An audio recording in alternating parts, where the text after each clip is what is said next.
Imagine trying to build a railroad, literally across the open ocean. A feat so audacious, so bold, that people actually called it Flagler's Folly. Yeah, it sounds almost unbelievable, doesn't it? It really does. What could possibly drive someone to chase a dream like that? And, what can we take away from it today? Well, that's where we're exploring the incredible story of Henry Flagler and the building of the Florida East Coast Railway extension all the way down to Key West. And we're drawing a lot from Les Standiford's excellent book, Last Train to Paradise. It really paints a vivid picture. It certainly does. Henry Flagler and the spectacular rise and fall of the railroad that crossed an ocean. Quite a title. It sets the stage perfectly. So our goal here is to give you a really good handle on this remarkable undertaking, pretty quickly but thoroughly. And just a quick note for you listeners, for some deeper reflection and maybe some different angles on stories like this one, check out Mindful Moments over on our YouTube channel. Right, we use AI analysis there to look at books, which can really spark some interesting critical thinking. Okay, so Flagler. Who is this guy? Well, Henry Flagler wasn't exactly starting from scratch. He was a giant from the world of Standard Oil, a really major figure there. Okay, so big business background. Huge. But then he moves to Florida, and it's like a switch flips. Mm-hmm. He starts developing the state's East Coast St. Augustine, Daytona Beach, Palm Beach, grand hotels, railway lines connecting them. So he was already building railroads before the Key West idea. Oh, yes. He'd already laid hundreds of miles of track down the Florida coast. Mm-hmm. This Key West extension, though, this was something else entirely. It was his ultimate vision. What was the spark for that specific, incredibly difficult extension? A few things, really. The big one was the announcement of the Panama Canal. Suddenly, Key West looked strategically vital. Ah, okay. Closer port. Exactly. Right. Closer than other Gulf ports to the canal, potentially a key spot for, well, guarding the canal entrance, protecting the Gulf. But honestly, a lot of it seems to have just been Flagler's immense ambition. Like, he'd succeeded so much he thought anything was possible. Pretty much. He had the wealth, the drive. Hmm. The idea of impossible just didn't seem to register. But a lot of other people thought it was impossible. Hence Flagler's Folly. Precisely. Building a railway over more than 100 miles of basically open water and tiny islands. It sounded crazy. And the geography itself must have been just daunting. Oh, incredibly. You're talking over 100 miles of the Florida Keys, not solid land, but these little islands separated by water, sometimes shallow, sometimes deep channels. So not just bridging a river, but miles and miles of ocean. Miles. And initially the surveys were, well, let's say optimistic. They thought they'd only need about 6 miles of bridges. Only 6. How? The plan was to dredge, scoop up material from the seabed and basically build up artificial islands or causeways for most of it. Wow. So creating land itself, that required some serious engineering innovation. Absolutely groundbreaking for the time. Yeah. And you needed the right people to pull it off. Figures like William J. Crome, the chief engineer, and Joseph Parrott, the general manager. They were crucial in turning Flagler's vision into actual steel and concrete. And what about the workforce? Who actually built this thing? A real mix. Southern black workers, white laborers brought down from northern cities, Spanish laborers who came over from Cuba. And I read somewhere about Cayman Islanders. Yes.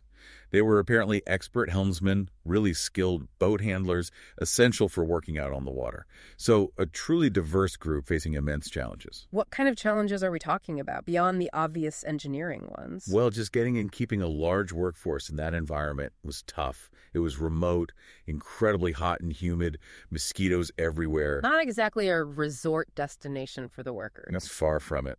Living conditions were basic, whether in camps on land or these floating dormitories they call quarters boats. Floating dorms. Yeah, barges fitted out as living quarters. And then you had issues with, alcohol, workers deserting. It was a constant struggle to maintain the labor force. I imagine discipline was tough. Were there accusations, too, about how workers were treated? There were. Accusations of slave labor even surfaced, leading to government investigations. Flagler's side, as the book notes, was that he was providing jobs, housing, food in a place where there was nothing. It was a complex situation. And on top of all the human challenges they were building in Hurricane Alley. Right, the ultimate force of nature in that region. Building across the ocean there was inherently risky, and they learned that the hard way. The 1906 hurricane. Yeah, that was a major blow. It washed out completed track on Key Largo, devastated work camps. People died. And weather forecasting back then was primitive, wasn't it? Extremely. The book mentions makeshift barometers, basically just tubes of water, to try and gauge pressure changes. Imagine facing a hurricane with that kind of warning. It's incredible they just kept going after that. The resolve was immense. They rebuilt. But then another major hurricane hit in 1909. What happened that time? It caused significant damage to bridges that were still under construction, like the one at Bahia Honda. That forced them to rethink some designs. How so? They decided they needed more bridges, fewer fill sections, and a generally stronger, more resilient roadbed. They were learning, adapting, literally battling the elements.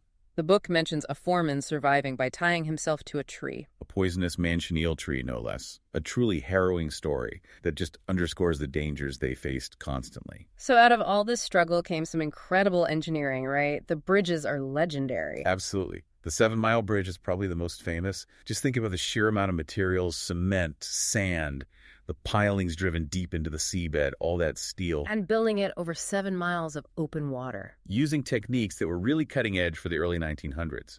The book describes the journey over it as being like a dream. You can see why it captured people's imaginations. And there were other major ones too. Oh, yeah. The Long Quay Viaduct, with its distinctive arches. Apparently, Flagler thought it was so beautiful, almost like a mirage, he insisted on getting photographs of it. A viaduct being like a long, elevated bridge structure. Exactly, often crossing a valley, or in this case, water. Yeah. And then the Bahia Honda Bridge that crossed the deepest channel they encountered, so it needed a completely different truss design. Each bridge was a unique problem solved. So years of battling nature, engineering problems, labor issues. But they finally reached Key West. They did. There was a huge final push. Parrott, the manager, really wanted it finished for Flagler's 82nd birthday. Did they make it? Just about. Flagler arrived in Key West on his private rail car on January 22nd, 1912.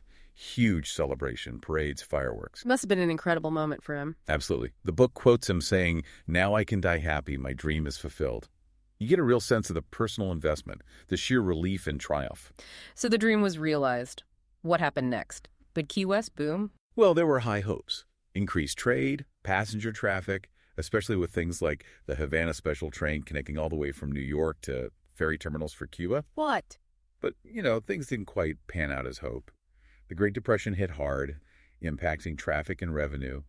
And then came the final blow. Another hurricane. The big one. Labor Day, 1935. A Category 5 storm that devastated the Middle Keys and effectively destroyed large sections of the railway.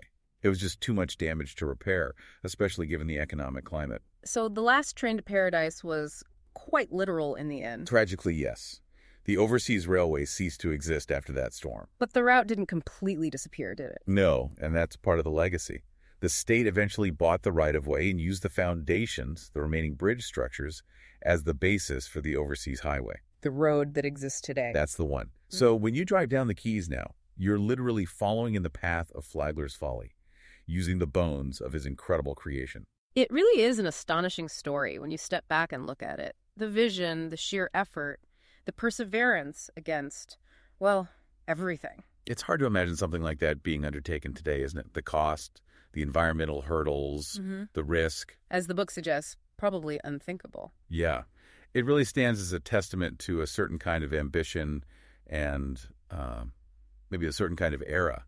It offers some powerful lessons about resilience, though. Definitely. Pushing through seemingly impossible odds. And if this story has sparked your interest, remember you can explore more narratives like this through Mindful Moments and our podcasts. We really try to find stories that make you think. Absolutely. So here's our call to action, Fanu. If you found this interesting, please subscribe to our podcasts for more explorations like this one. And share this journey with someone you know who appreciates these kinds of ambitious human endeavors. Definitely consider picking up Les Standiford's Last Train to Paradise.